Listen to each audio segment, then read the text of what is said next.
नमस्कार दोस्तों, स्वागत है आपका एक बार फिर से मेरे इस यूट्यूब चैनल पर। मैं दीक्षित दवे आज आपके सामने प्रत्यक्ष रूप से उपस्थित नहीं हूँ, फिर भी अपनी क्लास को कंटिन्यू रखने के लिए हम मैथ्स की क्लास लेके आए हैं वापस। और हम अगले टॉपिक की ओर चलते हैं। कल हमने बेलन के बारे में अध्ययन कर लिया था और आज हम उसी कड़ी के अंदर बात करने जा रहे हैं शंकु की। ठीक है, हमारा आज का टॉपिक है शंकु। क्या नाम है टॉपिक का हमारा आज का? शंकु, जिसे हम इंग्लिश में कहते हैं कौन। क्या कहते हैं? कौन। आज का टॉपिक हमारा शंकु और इंग्लिश में कहते हैं उसको कौन। देखो, ये शंकु की जो आकृति है वो बनती किससे, पहली बात तो याद रखना, शंकु के लिए हमारे पास सबसे पहले एक बेलन की आकृति से क्या बनता है? शंकु बनता है। कल हमने बेलन के बारे में अध्ययन किया था, तो मैं यहाँ पे आपको डायग्राम के माध्यम से समझाना चाहूंगा। ये है हमारे पास में एक बेलन, ठीक है। इस बेलन का ये ऊपरी सिरा और ये कौन सा सिरा है? निचली सिरा। इसका केंद्र बिंदु ये हो गया और इसका केंद्र बिंदु ये है। अब देखो, यदि मैं ऊपरी सिरे के केंद्र बिंदु को निचले वृत्त के, ये निचले वाला वृत्तीय हिस्सा है, इसके इस परिधि का ये पॉइंट और दूसरा पॉइंट, ये मान लिया ये पॉइंट है आपके पास में ए और ये कौन सा है? बी। तो इस परिधि का केंद्र बिंदु ये जो मान लो ओ है, इसको हम ओ कह देते हैं या पी कह दिया हमने। क्या कह दिया? पी। इस पी को हम एक बार किससे मिला दे? ए से, और दूसरी बार किससे मिला देते हैं हम? बी से। ठीक है, तो इस प्रकार से ये जो अंदर की आकृति बनी है वो हमारा क्या कहलाता है? शंकु कहलाता है। क्या कहलाता है? शंकु। तो देखो, मैं अलग से वापस से यहाँ पे शंकु की आकृति बना रहा हूँ। ये हमने बनाई शंकु की आकृति, जैसा कि बेलन के अंदर आपको दिखाई दे रहा है। ठीक है, ये है आपके पास में शंकु, ये है आपके पास में पी, ये ए और ये क्या हो गया? बी। इसका केंद्र बिंदु क्या हो गया? ये ओ।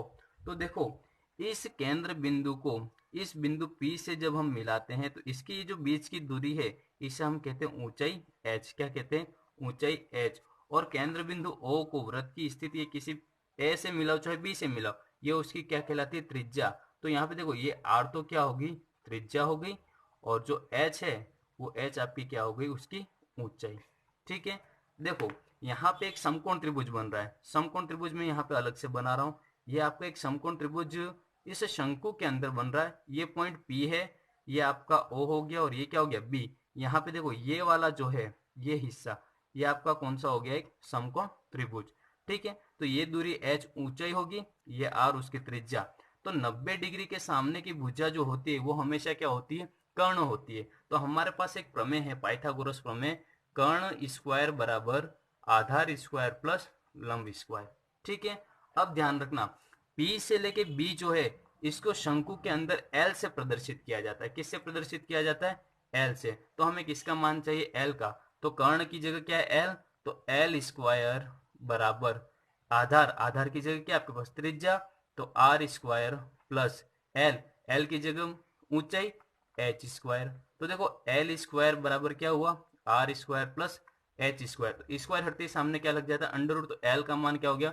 Under root R square plus h square. ये रहा आपका पहला सूत्र।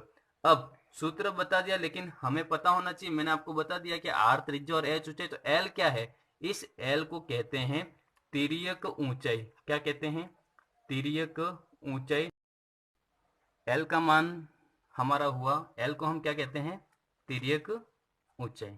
ठीक है, R क्या हो गई? त्रिज्या, और H क्या हुई? त्रिज्या। देखो यहाँ पे इस शंकु के पहले हम क्या पढ़ लेते हैं? उदाहरण। क्या देख लेते हैं? उदाहरण, कि शंकु की आकृति जो है हम हमारे दैनिक जीवन में कहाँ कहाँ देखते हैं। तो आपने देखा होगा, पहला जो फॉर्मूला होता है, यानी कि जो एग्जाम्पल, एक होता है आइसक्रीम कौन, आपने सुना होगा। आइसक्रीम कौन हम खाते हैं, ठीक है, उसकी आकृति बिल्कुल कैसी है?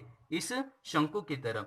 दूसरा एग्जाम्पल यदि आप देखोगे तो सेकंड एग्जाम्पल आपका होता है जोकर की टोपी।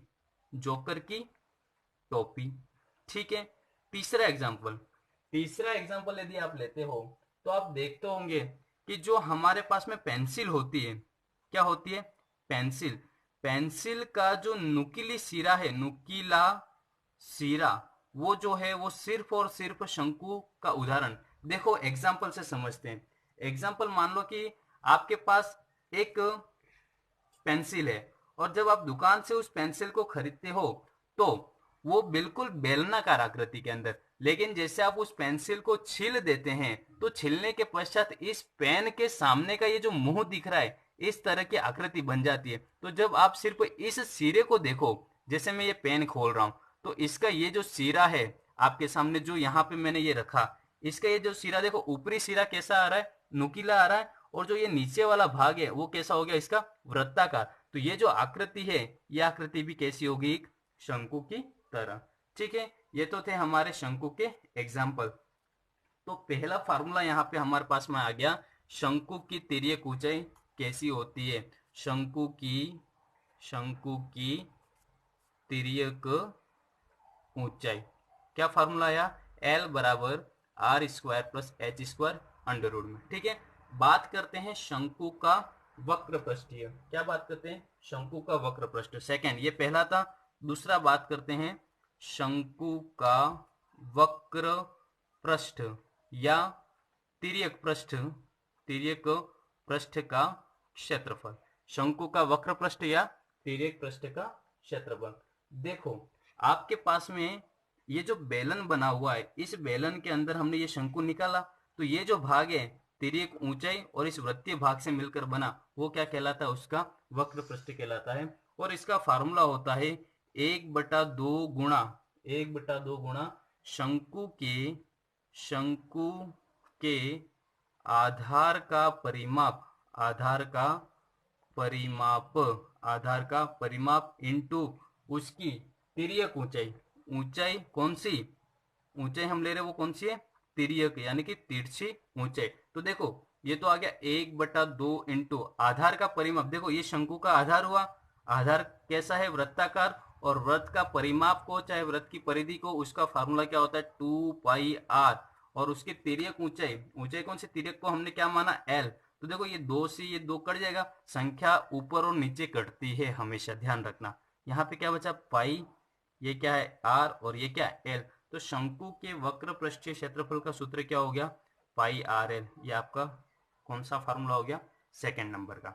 आगे बात करते हैं तीसरे सूत्र की ओर, शंकु का संपूर्ण पृष्ठीय क्षेत्रफल। शंकु का संपूर्ण पृष्ठीय क्षेत्रफल। शंकु का जो संपूर्ण पृष्ठीय क्षेत्रफल है वो किस किस से मिलकर बनता है। देखो एक तो शंकु का संपूर्ण पृष्ठीय क्षेत्रफल उसके तिर्यक पृष्ठ के क्षेत्रफल से और आधार के क्षेत्रफल से, किससे मिलकर बना, एक तो तिर्यक पृष्ठ से और दूसरा किससे, आधार से। ठीक है, तो शंकु का जो तिर्यक पृष्ठीय क्षेत्रफल को चाहे वक्र पृष्ठीय क्षेत्रफल को, उसका सूत्र आपने क्या निकाला, पाई आर एल। तो यहाँ पे हमने लिख दिया पाई आर एल प्लस आधार का क्या निकालना है, क्षेत्रफल।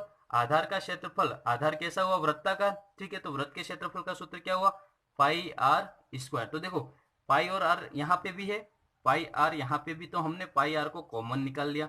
कॉमन निकालने का अर्थ होता है भाग लगाना। तो यहाँ से ये पाई आर से पाई आर कैंसिल, तो क्या बचेगा आपके पास में एल, यहाँ पे आर स्क्वायर मतलब आर 2 बार, तो एक पाई से पाई कैंसिल, आर से आर कैंसिल, तो एक आर बच जाएगा। तो जो शंकु का संपूर्ण पृष्ठीय क्षेत्रफल का सूत्र है वो क्या आया, पाई आर एल प्लस आर। ये कौन सा फार्मूला हो गया आपका, तीसरा। और एक और सूत्र आता है आपके सामने, हम यहां से चलते हैं, यहां पे लिख देते उस फार्मूले को। ठीक है, एक फार्मूला तीसरा है, शंकु का आयतन। क्या आता है, शंकु का आयतन। तो देखो आपके पास में ये जो बेलनाकार आकृति आई, इस बेलनाकार आकृति के 3 हिस्से बन गए, ये पहला हिस्सा, ये दूसरा हिस्सा, और ये कितना, तीसरा। तो देखो बेलन के आयतन का सूत्र हमने पढ़ लिया। बेलन के आयतन का सूत्र क्या था, पाई आर स्क्वायर एच। और इस बेलन के कितने हिस्से बन गए, 3 हिस्से। तो शंकु के आयतन का सूत्र हो गया 1/3 पाई आर स्क्वायर एच। क्या बना, 1/3 पाई आर स्क्वायर एच। शंकु के आयतन का सूत्र क्या हो गया, 1/3 पाई आर स्क्वायर एच। ठीक है, तो ये कौन सा फार्मूला हो गया आपके पास में, चौथा फार्मूला। कौन सा फार्मूला हो गया, चौथा। देखो पहला फार्मूला क्या आया, शंकु की तिर्यक ऊंचाई, सूत्र क्या हो गया, L बराबर √r square plus H square. दूसरा शंकु का वक्र पृष्ठीय क्षेत्रफल क्या बना, पाई आर एल। देखो इस पाई आर एल को आप क्या लिख सकते हो, आपने इस L का मान क्या फाइंड किया, R square plus H square, तो यहाँ पे और बन सकता है कि पाई आर, और एल की जगह हम क्या लिख सकते हैं, under root R square plus H square. ठीक है, आपको प्रश्न पूछ सकता है निम्न में से कौन सा सूत्र सत्य है, ठीक है, या कौन सा कथन सत्य करके एक दो सूत्र तीन सूत्र दे देगा और सही और गलत की पहचान करने को कह सकता है। तीसरा फार्मूला देखा, शंकु का संपूर्ण पृष्ठीय क्षेत्रफल तिर्यक पृष्ठीय क्षेत्रफल प्लस आधार के क्षेत्रफल का बराबर, तो pi R L plus pi R square, तो पाई आर कॉमन आ गया तो क्या बचा एल प्लस आर, और अंतिम सूत्र हमने देखा शंकु का आयतन क्या हो गया 1/3 पाई आर स्क्वायर एच। ठीक है, मैं वापस से सूत्र रिवीज कर रहा हूँ, ठीक है, रिपीट कर रहा हूँ, सॉरी।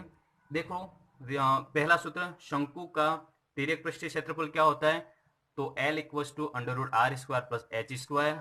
दूसरा, शंकु का वक्र पृष्ठीय क्षेत्रफल क्या होता है, तो पाई आर एल, जिसे हम लिख सकते हैं पाई आर और under root R square plus H square.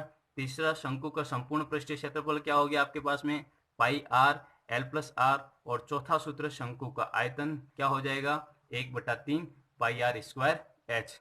ठीक है, तो दोस्तों आज की ये क्लास थी वो सिर्फ और सिर्फ हमें शंकु के सूत्र के बारे में बता रही है। हम अगली क्लास में आपके लिए लाएंगे इससे संबंधित सवाल। तो वीडियो को अंत तक देखने के लिए धन्यवाद, और जो इस चैनल पर नए हैं वो चैनल को सब्सक्राइब अवश्य कर लें ताकि समय पर आपको नए नए वीडियो प्राप्त हो सके। तो आशा करता हूं कि जब हम अगली क्लास लेके आए उससे पहले आप लोग इन सारे सूत्रों को याद कर ले, ठीक है, ताकि हमें सवाल करने में आसानी हो। धन्यवाद, जय हिंद,